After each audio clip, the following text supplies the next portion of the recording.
کون سے ایسا ٹرننگ پوائنٹ آپ کو لگتا ہے آپ کی زندگی میں؟ وہ رات ہے میری زندگی کی رات جو میں نے کوئلوں کے اوپر گزاری. نیت میری یہ ہے کہ جب میری شادی ہوگی میں جب اپنی وائف کو پیش کروں گا وہ کہے گی ہائے میں مر گئی.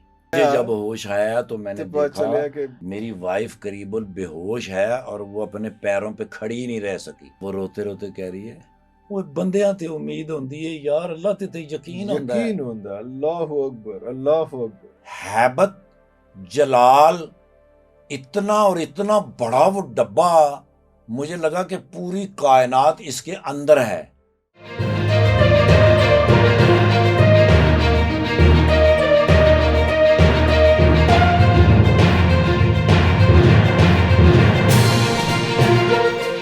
کون سا ایسا لمحہ تھا آپ کی زندگی میں کہ آپ نے جو ہے نا وہ لگا اب جب when you look back کہ یار کیا ایسا ہوا تھا کہ ٹرانسفارمیشن ہوئی ریورٹ ہوئے کہ یار یہ نہیں جب میں جس سائڈ پہ جا رہا ہوں وہ نہیں ہے اور قدرت مجھے کسی اور طرف لے کے جا رہی ہے اور میں میرے کنٹرول سے باہر ہیں چیزیں آٹو پہ ہیں میں خود ہی آٹو کروز پہ ادھر جا رہا ہوں جہاں پہ قدرت لے جا رہی ہے.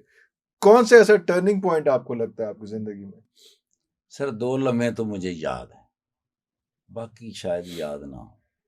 آ جائیں گے بھی باتوں باتوں میں انشاءاللہ. جب پیر نصیر الدین نصیر شاہ صاحب سے میری دوستی ہوئی نا جی ہاں تو ان کی دوستی سے پہلی جفی سے ان کے سینے سے لگنے سے تو مجھے فیل تو ہوا تھا جو کرنٹ کہ کچھ ٹرانسفر ہوا ہے کچھ ہوا ہے. ہائے ہائے. اور اس کے بعد جب میں نے ان سے کہا میں نے کہا حضرت صاحب ایک مشین مجھے منگوا دے میرے ہاتھ ٹوٹ گئے ہیں ہتھوڑے مار مار کے. تو انہوں نے کہا منگوا دینے ہیں. اب وہ کوئی 1-1.5 مہینہ گزر گیا.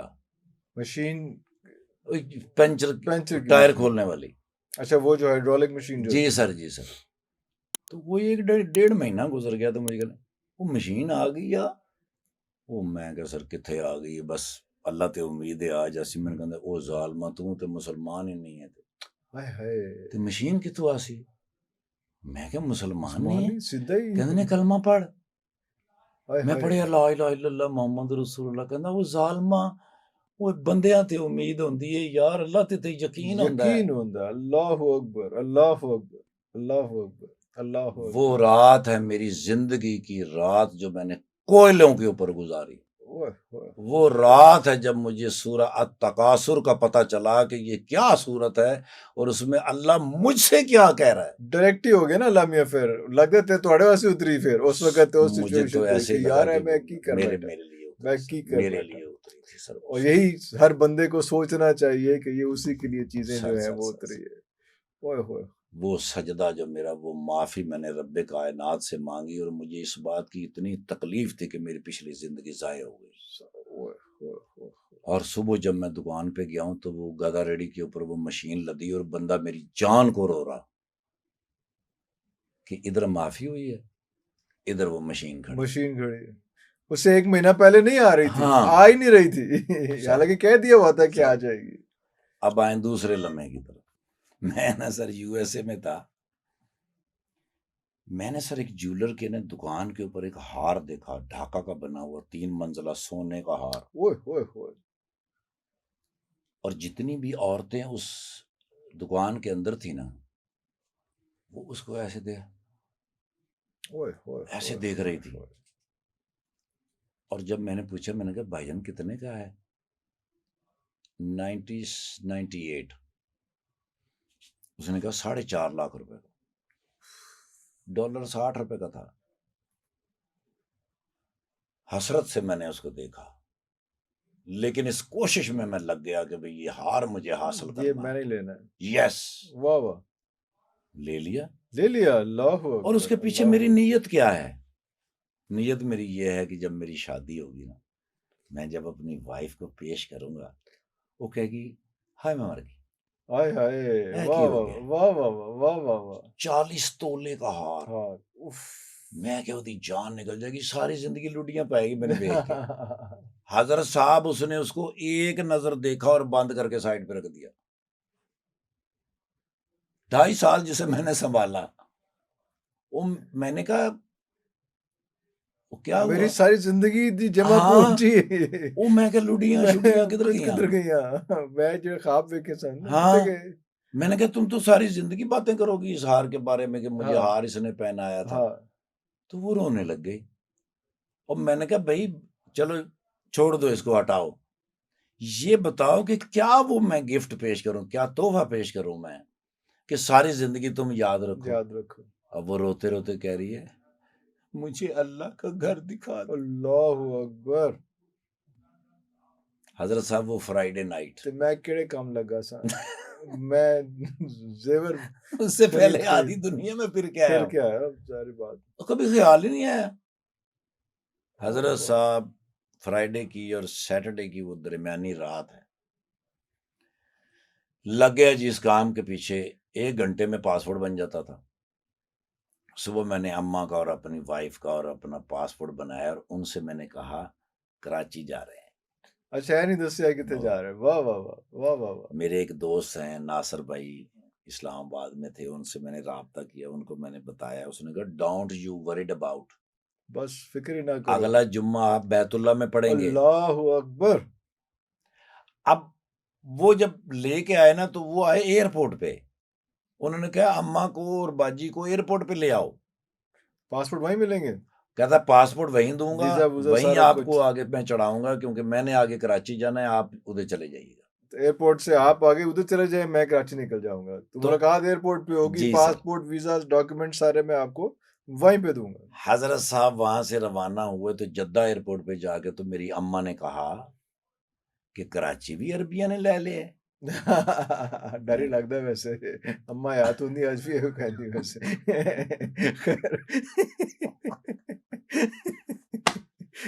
میں کہ نہیں اماں جی میں ڈردا نہیں تانوں دسیا دسیا اسی میں کہ جدہ ایئرپورٹ تے جدہ ایئرپورٹ تے اب حضرت صاحب بیت اللہ تک میں نے ہزاروں دعائیں جو تھی نا وہ یاد کر لیں اور ان دعاؤں کا موازنہ بھی کرتا رہا کہ کوئی چھوٹی تو نہیں دعا یاد کر لی آئے ہائے اچھا ہے بھی ہے کسی کہ کوئی پاریاں دعاؤں میں پھر میں نے چھوٹی چھوٹی جو مجھے نظر آئی نا وہ میں نے وہ چھاپے سے ہٹا دی اب بیت اللہ جو میں نے کیلنڈروں کے اوپر دیکھا تھا اچھا آپ بھی فرسٹ ٹائم دیکھ رہے تھے سر کوئی دنیا پھر چکے سو تہاڈا بھی خیال نہیں آیا تہاڈا بھی رجحان نہیں آیا اس وقت میں نے کدوں دی گل ہے یہ 2004 یس حضرت صاحب وہ میں نے ٹی وی پہ جو دیکھا تھا وہ کالا سا ڈبا یا کیلنڈروں پہ یا تصویروں میں دیکھا تھا اس کا تخیل میرے ذہن میں کیا ہو سکتا تھا کڈا بڑا کڈا کوئے گا حضور جب میں بیت اللہ کے سامنے نیچے سے میں نے یہ آنکھیں اٹھائیں تو میں نے سامنے دیکھا ہیبت جلال اتنا اور اتنا بڑا وہ ڈبا مجھے لگا کہ پوری کائنات اس کے اندر ہے اور مجھے سر وہ ساری دعائیں بھول گئیں خوف سے جو سارا راستہ تسی سر فلیٹ ہو گیا میں بالکل میری سم خالی ہو گئی میرے سگنل بند ہو گئے وہ جو سیکنڈ تھے نا جی اس میں تو مجھے یہ بھی نہیں یاد کہ میری وائف یا میری اماں بھی ساتھ تھی یا اس بیت اللہ میں کوئی اور بھی تھا یا میں اکیلا تھا اس وقت جو دعا میرے رب نے میرے دماغ میں جو اتاری وہ تھی کہ یا رب ذوالجلال یہاں آنے والے تیرے مہمانوں کا اگر میں خادم ہو جاؤں ہائے اور سر جس نے اتاری اسی نے ہی قبول کرنی تھی آپ پہ دماغی پا کے تے آپ پہ ہی اپروو بھی کرتی لے واٹ از دس بیہیوئر آپ پیج کے آپ یہی تو شان ہے نا سر یہی تو بے نیازی ہے نا سر یہی تو بے نیازی ہے وہ کیا ہے سر کہ آپ ہی بڑ بیٹھا واہ واہ واہ آپ ہی بنا کے آپ ہی بڑ بیٹھا واہ واہ واہ سر جی اس کے بعد میں نے ادھر ادھر دیکھا کہ میری وائف بالکل قریب بے ہوش ہے جو تھوڑا ذرا ہوش آیا مجھے جب ہوش آیا تو میں نے دیکھا کہ میری وائف قریب بے ہوش ہے اور وہ اپنے پیروں پہ کھڑی نہیں رہ سکی وہ بیٹھ گئی میری ماں جو تھی وہ تھوڑا سا پیچھے وہ زمزم کے وہ اس کے ساتھ ٹیک لگائے ہوئے بیٹھی ہے اور آدھی تقریباً وہ بھی گئی ہے اب یہ بات میرے یہاں ریکارڈ ہو گئی حضرت صاحب.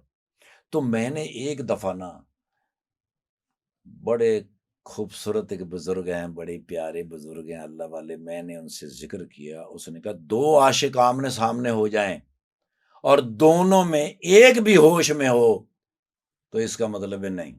نہیں گال نہیں بنی. اوئے ہوئے ہوئے ہوئے ہوئے ہوئے ہوئے. دونوں ہی بے ہوش. واہ واہ واہ واہ واہ واہ واہ واہ. جب تک دونوں بے ہوش ہیں اس کا مطلب ہے کہ بات بن گئی. عشق چل رہا ہے. دونوں میں سے جس کو پہلے ہوش آئی وہ بے وفا ہے.